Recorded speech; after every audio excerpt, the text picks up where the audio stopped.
జై శ్రీరామ్, జై హనుమాన్. అంతర్యామి. హేళన పాపమే.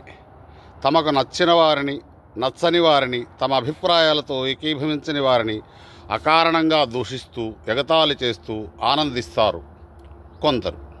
అది నిజమైన సంతోషం కాదు, తాత్కాలికమైన వికృతానందం.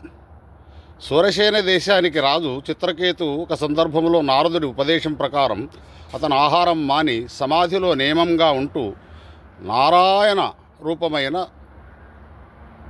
విద్యను ఆరాధించాడు. ఫలితంగా అతడికి రత్న ఖచ్చితమైన దివ్య విమానం లభించింది.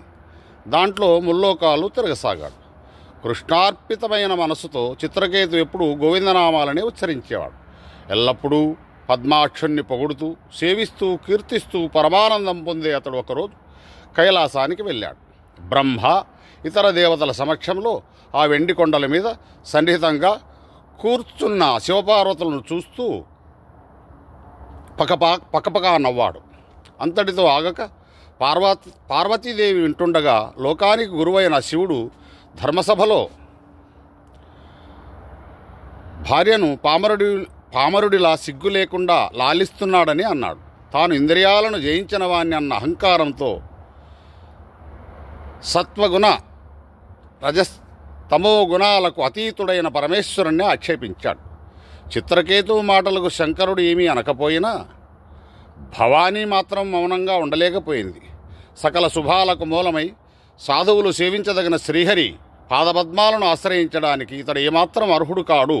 పాపాలను సంహరించేవాడు, దయ కురిపిస్తూ లోకులను ధన్యాత్ములుగా చేసే ఈశ్వరుణ్ణి నిందించిన పాపాత్ముడు దండింపతగినవాడు అని చెప్పి చిత్రకేతుణ్ణి రాక్షస జాతిలో పుట్టమని శపించింది. చిత్రకేతు తన తప్పు గ్రహించి వెంటనే విమానం దిగి దేవికి సాష్టాంగపడ్డాడు. తాను చేసిన పనికి సిగ్గుపడుతున్నానని ప్రకటించి శాంతంగా శాపాన్ని శిరసావహించాడు.